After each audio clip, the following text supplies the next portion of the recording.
my vlog! My name is Gattaca and now I will talk about the film Gattaca. This film is all about Vincent Freeman that has always fantasized about traveling into outer space, but is grounded by his status as genetically inferior invalid. He decided to fight his fate by purchasing the genes of Jerome Morrow, a laboratory engineered valid. He assumes Jerome's DNA identity and joins the Gattaca space program where he falls in love with Irene. An investigation into the death of a Gattaca officer complicates Vincent's plans.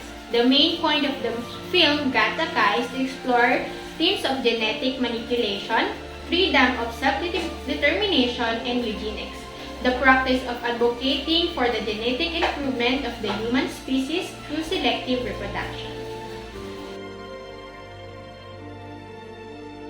In my opinion, these are no perfect parents and every parent has his or her way on how to be a parent.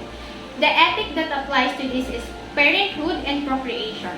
It is applied not only to daily acts of decision-making by parents and prospective procreators, but also to the law, religion, and medicine. Technology shifts make this topic especially pressing because of the development of proliferation of assisted reproductive technology concerning access to the technology, its permissibility, and its use to enhance future child or prevent the birth of children with certain conditions. Just like the movie Gattaca, the Freeman couple choose the genetically engineered their child to avoid imperfection because in Gattaca, you need to be physically fit to be valid because depends on person's DNA if you are valid or invalid.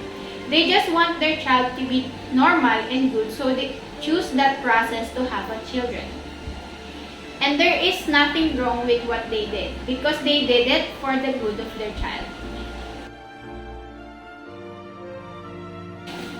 The mission director that was killed by Director Joseph was hated because he caused cutbacks and was trying to stop the mission to the Titans numerous times. Vincent was first thought to have killed him with a keyboard, but Detective Hugo later discovered that Director Joseph was the culprit. The ethical dilemma in this statement is ethical discrimination because ethical discrimination applies to any action that causes an employee to receive an equal treatment. Discrimination is not just unethical. In many cases, it is also illegal. There are statutes to protect employees from discrimination based on age, gender, race, religion, disability, and more. In this film, Vincent Freeman always turned down whenever he applies for work because of his status as genetically inferior invalid. It is unethical because he allowed Vincent to join the expedition knowing that Vincent is invalid. Based on virtue ethic, it is immorally duty of Christian to lie. However, in utilitarianism, it is ethical because utilitarianism is a theory of morality that advocates action that foster happiness or pleasures and oppose actions that cause unhappiness or harm. In this case, the doctor knows that this will make Vincent happy because this is Vincent's dream for a long time since he was young.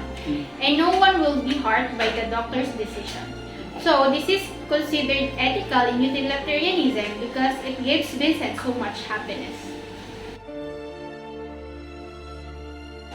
In my opinion, no, it is not right to disregard his family to pursue his dream because there are other ways for him to achieve his dreams without disregarding his family. He should find another way to reach his dream with his family. If it wasn't for his family, he wouldn't have what he has now.